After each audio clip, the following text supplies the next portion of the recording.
তো গাইজ বৰ্তমান এতিয়া অলপমান ৰ'দ দি আছে, ৰ'দ দিয়াৰ কাৰণে আমি কদ্দে পাৰলো গাইজ। এতিয়া কদ্দে খাম আমি, ভিডিঅ'টো লাষ্টত গেলি চাই থাকবো।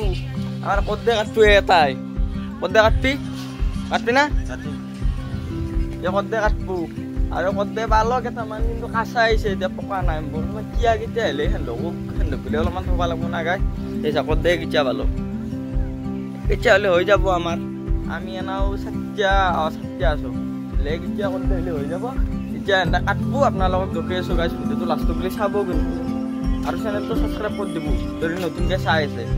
তো গাইজ আমাৰ কদ্দেটো পাৰা হৈ গ'ল। এতিয়া চাওক আমি বৰ্তমান চেয়াৰ লৈ বহি লৈছো, বিন্দাছ মজাকে ধুনীয়াকে আমি বহি লৈছো। এতিয়া আমাৰ কদ্দে কাটবা কিলো কট্ৰি চট্ৰি চব ব্যৱস্থা হৈ গ'ল। এতিয়া এই চাওক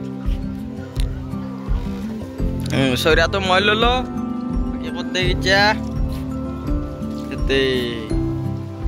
আরে বসে কাটবো, বস এ বস ক্যামেরা দেখি চাক একবার হাই করে দেখ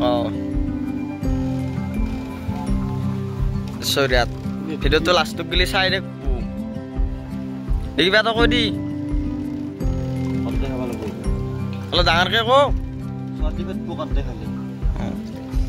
বঙলা জ্বলা দি ভাত নাম উজ্জ্বলি গিয়া আমার এটা কদ্দে হৈ গেল।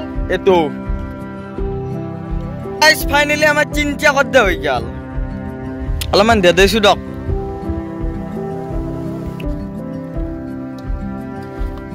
স্টার বুলি স্টার না গাইজ পৰহিবাৰ আখৰ পৰা দম দি পেলাই খনা 3 জোৰা দিছো। বাইতে তামোল কৰি দিয়ে কি